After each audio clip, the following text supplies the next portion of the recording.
बिस्मिल्लाहिर्रहमानिर्रहीम अस्सलाम वालेकुम जी, मैं हूं ज़ैज़ी और आप देख रहे हैं मेरा यूट्यूब चैनल। दोस्तों, आज की वीडियो और भी ज़बरदस्त होने वाली है क्योंकि आज हम काम कर रहे हैं शॉर्ट हेयर्स पे। और शॉर्ट हेयर्स पे हम ब्राइडल बहुत ही यूनिक, बहुत ही लेटेस्ट स्टाइल किस तरह से बनाएंगे। उसके लिए सबसे पहले हमने फुल हेयर्स को क्रिम्प कर लिया है। क्रिम्प की वीडियो इसलिए शेयर नहीं की क्योंकि मेरी प्रीवियस वीडियोज़ में अब मैंने क्रिम्प करने का मेथड आपको बता दिया था। और वैसे भी जो लोग इस फील्ड से रिलेटेड हैं उनको क्रिम्प करना तो आता ही है, तो इसलिए क्रिम्प के ऊपर हमने टाइम वेस्ट नहीं किया। क्रिम्प हमने ओवरऑल सारे हेड में कर लिया था। इसके बाद हमने बालों को एयर टू एयर पार्टिंग की है, जिसकी हमने जो सेक्शन लिया है वो बहुत ही क्लियर लिया है। अभी मैं आपको दिखा देता हूँ। इस तरह से आपने क्लियर सेक्शन ले लेना है और इसको एयर टू एयर पार्टिंग कर लेनी है। ठीक है, उसके बाद मैं आगे चल के आपको बताऊंगा कि आपको किस तरह से इसको स्टार्ट करना है। सबसे पहले तो मैं आपको ये बताना चाह रहा हूँ कि हम इसमें कोई पैड वैड नहीं रखेंगे। हम बहुत ही फ्लफ़ी, बहुत ही खूबसूरत बैककमिंग करने का आपको मेथड बताएँगे। और वैसे भी आपको ये बताएँगे कि शॉर्ट हेयर्स में जब आप एक्सटेंशन ना अप्लाई करना चाहते हों या आपका क्लाइंट एक्सटेंशन अफ़ोर्ड नहीं कर रहा, तो फिर आप किस तरह से आप थोड़े से बालों में बहुत अच्छा काम कर सकते हैं। तो ये जो आपको इतने ज़्यादा बाल नज़र आ रहे हैं, वैसे इनके बालों का वॉल्यूम इतना कम नहीं था, नॉर्मल था और इतना ज़्यादा भी नहीं था। तो इनको हमने बहुत वॉल्यूमनेस इसलिए किया है क्योंकि हम एक बहुत ही यूनिक और ट्रेंडिंग हेयर स्टाइल करने जा रहे हैं, जिसके लिए ये देखिए सबसे पहले आपने क्राउन्स एरिया में से एक सी सेक्शन निकाल लेना है। जैसे मैंने निकाला है, दोनों साइड से आपने इक्वल ही सी सेक्शन निकालना है और अच्छे खासे बाल इस सेक्शन में आपने लेने हैं। बाद में बताऊँगा कि इस सेक्शन को हमने क्या करना है। इस तरह से आपने क्लियर करके इस सेक्शन को निकाल लेना है और इसको फिर आपने कैचर की हेल्प से यहाँ पर टाई कर देना है, यानी कि होल्ड कर देना है। उसके बाद अब आ जाते हैं हमारे नीचे के हेयर्स। सबसे पहले हम इस स्टाइल को नीचे से स्टार्ट करेंगे, जिसके लिए मैं इनको ट्रेसमी का हेयर स्प्रे अप्लाई कर रहा हूँ, जो कि बहुत ही एक्स्ट्रा होल्ड है। इसको अप्लाई करने से इनके जो साइडों पे एक मेसी-मेसी हेयर्स हैं ना, ये बहुत नीट हो जाएँगे। और क्योंकि हमें बाद में ये मौका नहीं मिलेगा, तो हमें सबसे पहले साइड पे अच्छे से स्प्रे करके इसको कॉम्ब करना है, इसको नीट करना है। क्योंकि यहाँ हम इसको पोनी की मदद से बाँध देंगे, तो बाद में फिर हमारे से ये प्रॉब्लम होगी, तो हम अभी ही इसको स्प्रे कर रहे हैं। मैंने लेंथ पे स्प्रे नहीं किया, जस्ट मैंने रूट्स पे और जहाँ-जहाँ जिस पोर्शन को हमने टाई करना था, वहाँ पे स्प्रे किया है। और इस तरह से मैंने एक पोनी की हेल्प से इसको अच्छे से टाई कर दिया, एक पोनी बना ली है। और पोनी बनाने के बाद इसको थोड़ा-सा हम इस तरह टाइट कर देंगे।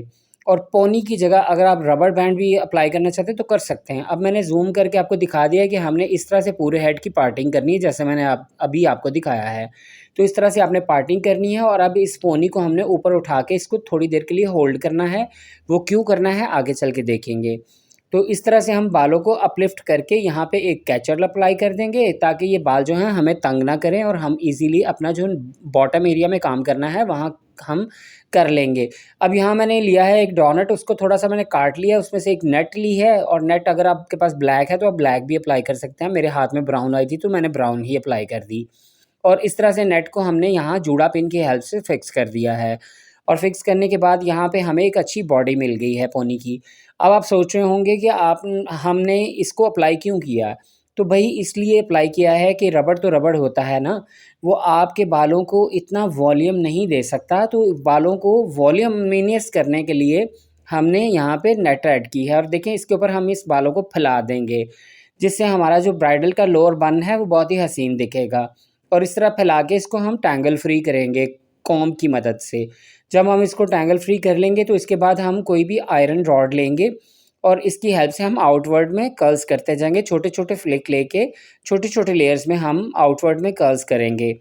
और कर्ल्स करके इनको फौरी तौर पे छोड़ नहीं देते, थोड़ी देर हैंड पे रखते हैं ताकि ये थोड़ा इसकी हीट कम हो जाए, तो फिर ये खुलते नहीं हैं। अगर आप फौरी तौर पे रॉड के अंदर से कर्ल्स करके जब रॉड हटाते हो तो आप इस तरह से फ़ौरन छोड़ देंगे, तो आपके कर्ल्स थोड़ी देर के बाद ढीले पड़ जाएँगे। तो आपको चाहिए कि आप इस तरह से जैसे ही रॉड को निकालें, तो कर्ल को हाथ में ले लिया करें। 2-3 सेकंड के अंदर उसकी हीट कम हो जाती है, फिर आप इसको ईज़िली जो छोड़ेंगे तो ये खुलेंगे नहीं। होपफुली कि मैंने आपको बहुत डिटेल से कर्ल्स के ना खुलने का भी मेथड बता दिया है।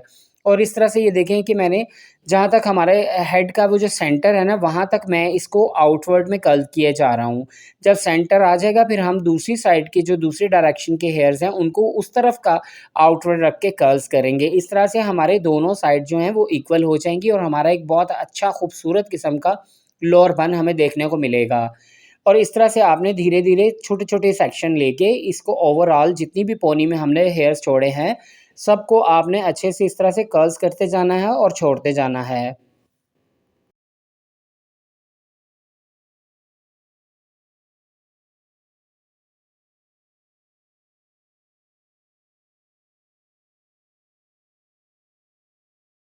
और जब हम इस तरह से पूरा हमारा जो पोनी के अंदर से हेयर्स निकले हुए थे, इन सबको अच्छे से हम कर्लर की मदद से कर्ल कर लेंगे या टोंग की मदद से कर्ल कर लेंगे, तो फिर हम इसको थोड़ा-सा मेसी करने के लिए थोड़ा-सा फ्लफ़ी करेंगे, वो भी मैं आगे चल के बताऊँगा कि इसको हमने फ्लफ़ी कैसे किया।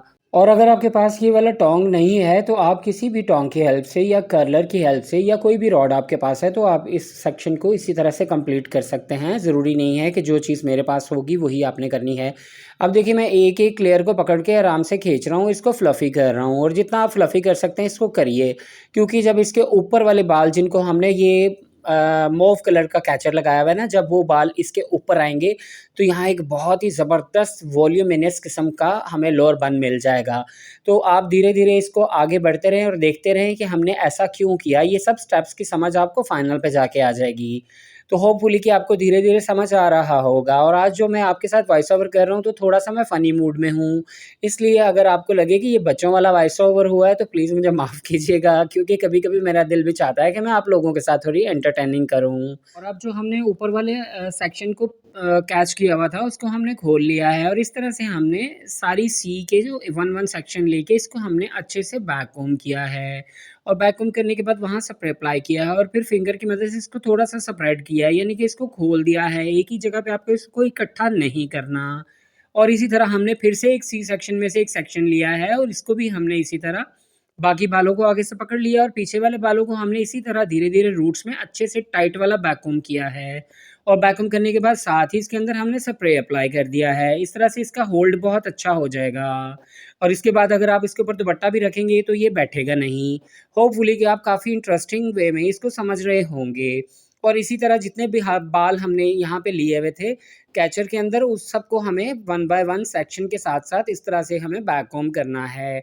और साथ के साथ इसको फैलाना भी है, जैसे कि मैं फैला रहा हूँ और साथ के साथ इसको फिंगर की हेल्प से नीट भी करते जाना है, ताकि आपका जो बम है या आपका जो बाउंस है, वो एक ही जगह पे टिका ना रहे। तो इस तरह से आप धीरे-धीरे इसको स्प्रे करते जाएँगे, सेक्शन को वैक्यूमिंग करते जाएँगे और इसको पीछे की तरफ फैलाते जाएँगे। और इस तरह से आपको 4 से 5 बल्कि 5 से 6 सेक्शन लेने हैं और इसको लाइट-लाइट सा अपना वैक्यूम करना है, लेकिन टाइट वाला करना है। और यहाँ पे फिर हम स्प्रे अप्लाई कर रहे हैं और इसको भी हम पीछे ले जाके इस तरह खोल देंगे। और अब रह गया हमारा फाइनल वाला सेक्शन, इसको हम थोड़ा-सा कम ही वैक्यूम करेंगे, क्योंकि ये हमारा बिल्कुल अपर वाला पोर्शन है, इसको हमें नीट दिखाना है, तो इसको हमें ज़्यादा वैक्यूम नहीं करना, क्योंकि बॉडी हमें मिल गई है। और बॉडी जब अच्छे से मिल जाती है, तो फिर जो सबसे लास्ट वाला पोर्शन होता है, उसको ज़्यादा वैक्यूमिंग नहीं करते। और अब यहाँ देखें, यहाँ पे जहाँ पे हमने पोनी बाँधी थी, वहाँ हमने हाथ रख के एक जूड़ा पिन को अच्छा खासा खोल लिया है और इसको हमने एक सेक्शन क्लिप जैसी हेल्प ले ली है। क्योंकि अभी हमें इस पोर्शन को पिन अप नहीं करना, और वो क्यों नहीं करना वो मैं बाद में बताऊँगा। तो दोस्तों, जो बाल हमने बैककॉम के सारे पीछे को लेके आए थे, उन बालों को हम फिर से छोटे-छोटे सेक्शन लेके इनको भी हम कर्ल करेंगे। और यहाँ आप एक छोटा-सा कैचर देख रहे होंगे ऑरेंज कलर का, तो वो हमने क्यों लगाया? वो सिर्फ़ इसलिए लगाया ताकि हमें कर्ल करने में आसानी रहे। होपफुली कि आप एक-एक बात को बहुत एन्जॉय कर रहे होंगे और अच्छे खासे डीपली वे में समझ भी रहे होंगे। तो इस तरह जो बाल हमने वैक्यूमिंग करके बैक पे लेके आए थे, उन बालों को सबको हम छोटे-छोटे कर्ल्स करेंगे। और यहाँ जहाँ हमने ऑरेंज कलर का कैचर लगाया है, यहाँ हमें बिल्कुल कोई पिन नहीं लगानी। वो क्यों नहीं लगानी, वो आगे चल के हम आपको बताएँगे। तो इस तरह से जो बाल रह गए हैं, जो वैक्यूमिंग वाले बाल थे, उन सबको हमने फिर से छोटे-छोटे कर्ल्स करके यहाँ छोड़ते जाना है। और इस तरह हम बैक पे जो हमारे जितने भी हेयर्स रह गए हैं, उन सबको अच्छे से हम कर्ल्स कर लेंगे। और कर्ल्स करने के बाद हम फ्रंट की तरफ आएँगे और फ्रंट से जब हम वेरिएशन देंगे, उसके बाद हम बैक की तरफ आएँगे और अभी हमें बैक को यहीं पे स्टॉप कर देना है। अब आगे हम फ्रंट की तरफ, और फ्रंट में हमने सेंटर मार्क निकाल ली। उसके बाद हमने एक डायगोनल सेक्शन लिया, आप देख सकते हैं बिल्कुल इसी तरह से आपने क्लियर एक वी सेक्शन ले लेना है। दोनों साइड से इक्वल वॉल्यूम रख के आपने वी सेक्शन ले लेना है। अगर आप यहाँ से बॉक्स सेक्शन लेंगे तो फिर आपका वो सेंटर जो मैं बनाने जा रहा हूँ वो मज़े का नहीं बनेगा, तो आपको इस तरह थोड़ा सा डायगोनल सेक्शन में ही इसको रखना है। और काफ़ी ज़ूम करके मैंने आपको दिखा दिया है कि किस तरह से हमने ये सेक्शन लिया था। ये देखें, ये रहा सेंटर और ये रही हमारी दोनों वी। और अब हम यहाँ से छोटे-छोटे लेयर्स लेते जाएँगे और इनको हम एक दूसरे के आगे पीछे क्रॉस करके साइड पे निकालते जाएँगे। और अगर हमारे पास कोई हेल्पर मौजूद है तो हम उसको साथ के साथ पकड़ाते जाएँगे, और अगर आप अकेले हैं तो आप इस तरह से खुद से ही इसको वन बाय वन सेक्शंस को साइड्स पे लेते जाएँगे, जैसा कि हम खजूरी टेल में करते हैं। तो इस तरह से ये सेक्शन जो हैं वो दोनों तरफ से आप इक्वल ही लेते जाएँगे। यहाँ आपने एक बात का ख़ास ख़्याल रखना है, जितने आपके सेक्शन सब इक्वल होंगे, उतना आपका ये अच्छा हेयर स्टाइल बनेगा। समटाइम मुझसे भी कोई सेक्शन बारीक या कोई मोटा हो जाता है, कोई बड़ी बात नहीं है, तो आप इसको फिर से खोल सकते हो। इसको कौन-सा आपने स्प्रे किया है या पिन किया है, तो आप इस तरह करके इसको खींच के देख लें। अगर आपकी सिमेट्रिकल एक डायरेक्शन आ रही है, तो फिर आप समझें कि आपका बहुत अच्छा हेयर डू हो गया है। तो यहाँ मैं ग्लॉसिंग स्प्रे अप्लाई कर रहा हूँ कि क्यूने ब्रांड का, जो कि बहुत ही शाइन देता है, बालों को स्मूथ करता है, लेकिन ये बालों को होल्ड नहीं करता। आपने सिर्फ़ बालों को एक खूबसूरती देने के लिए इसको अप्लाई करना होता है, ना कि इसका काम होल्ड करना है। ये बिल्कुल बालों को होल्ड नहीं रखता। तो इस तरह से हमने सेंटर से जाके बिल्कुल लाइट सा इसको बैक की तरफ जाके एक हाथ की मदद से इसको पकड़ लिया है। तो यहाँ हम एक रफ़ सा पिन लगाएँगे। अभी हम इसको फाइनली पिन नहीं लगा रहे, सिर्फ़ इसको रखेंगे और फिर हम फ्रंट पे जाके देखेंगे। दोनों साइड्स अगर इक्वल हैं तो फिर इसको अच्छे से हम पिन कर देंगे। और यहाँ जो बाल हमने छोड़े थे कान के नीचे से, वहाँ पे भी हम इसके 2 पार्ट करेंगे और दोनों पार्ट्स को हम इक्वल वॉल्यूम में ही रखेंगे। और ये बाल जो हमने आगे निकाले हैं, इनको हम सारे बेबी कर्ल्स करेंगे। यहाँ मैं इसको थोड़ा-सा स्प्रे कर रहा हूँ ताकि ये सेक्शन हमारा नीट हो जाए। और इसको नीट करने के बाद इसको भी हम सेम जैसे हमने फ्रंट पे ऊपर बिल्कुल सेंटर में किया था, इसी तरह इसकी भी एक लेयर इधर और एक लेयर उधर। इधर-उधर, इधर-उधर, इधर-उधर, इधर-उधर हम करते जाएँगे। तो इस तरह जैसे हम इधर-उधर करेंगे तो बहुत ही मज़ा आएगा। आपको ये स्टाइल बनाते हुए खुद को भी बहुत एन्जॉयमेंट फ़ील होगी। और इस तरह आपका ये मज़ाक-मज़ाक में बहुत अच्छा हेयर डू बन जाएगा, लेकिन इसको मज़ाक में मत लीजिएगा। इसको आपने बिल्कुल अपनी जॉब समझ के बहुत ही सीरियस होके काम करना होगा। अब इन पोर्शन को भी हम खींच लेंगे और यहाँ पे एक अच्छा-सा स्प्रे करेंगे और स्प्रे करने के बाद इसको नीट करेंगे। और नीट करने के बाद इसको हम पीछे ले जाके जहाँ पे हमने एक पिन के साथ होल्ड किया हुआ है, वहाँ पे हम इसको पिन अप कर देंगे। और पिन अप करने के बाद जो हमने हैंड में बाल पकड़े हुए हैं, इनको भी हम अच्छे से पहले नीट करेंगे, स्प्रे करेंगे और इसके बाद इसको भी इनर की तरफ टर्न करके कान के पीछे ले जाएँगे और वहीं पे ले जाके इसको पिन अप कर देंगे, जहाँ हमने अभी पिन की थी। होपफुली कि आप काफ़ी एन्जॉयमेंट के साथ इसको सीख रहे होंगे। और ये देखें, इसी तरह इसको टर्न करना है, टर्न करके इसको एयर के पीछे ले जाना है।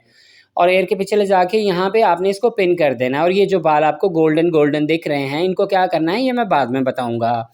तो इस तरह से आपने इसको पिन कर देना है और अब रह गए हमारे फ्रंट के हेयर्स, उनको आपने छोटे-छोटे कर्ल्स कर लेने हैं। और यहाँ मैं कर रहा हूँ स्प्रे, जो कि हमने पहले नहीं किया था। ये फाइनल स्प्रे हम इसलिए कर रहे हैं ताकि जो उड़े-उड़े बाल हैं वो अच्छे से बैठ जाएँ और इनको थोड़ी-सी तमीज़ आ जाए बालों को। क्योंकि ये बाल जो हैं अगर आप उड़े-उड़े रहेंगे तो बहुत ही मेसी लगेगा, तो बाल बिल्कुल अच्छा नहीं लगेगा। अब ये देखें, जिन बालों को हमने पिन किया था इनको हम एक फ्रेंच टेल बनाएँगे, जिसे हम उर्दू या पंजाबी में कहते हैं खजूरी टेल।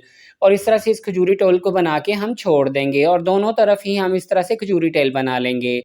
और इसी तरह दूसरी साइड पे भी जो हमने बाल पिन किए हैं उनको हम फिर से एक खजूरी बनाएँगे। दोनों साइड पे एक जैसी हम खजूरी टेल बना लेंगे।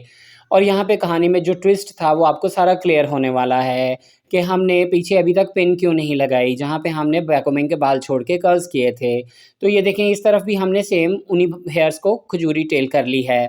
और जब हम इस तरफ भी खजूरी टेल कर लेंगे तो दोनों टेल्स को हम पकड़ के पूरे हेयर्स को, जहाँ हमने पिन नहीं किया था, इन पूरे हेयर्स को हम इस खजूरी टेल की मदद से बांध लेंगे।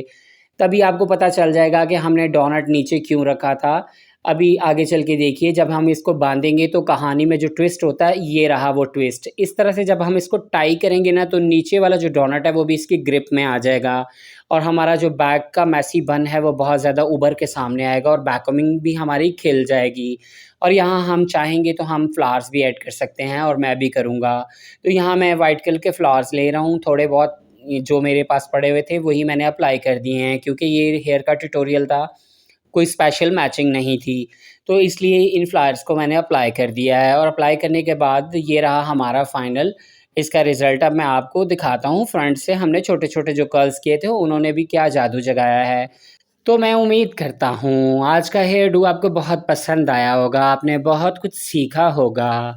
अगर आपको आज का ट्यूटोरियल पसंद आया हो तो कमेंट सेक्शन में अपनी ओपिनियन ज़रूर दीजिएगा, मुझे आपकी ओपिनियन का वेट रहेगा। और इंशाल्लाह अब मैं आपके साथ वीडियोज़ शेयर करता रहूँगा। इजाज़त दीजिए, अल्लाह हाफ़िज़।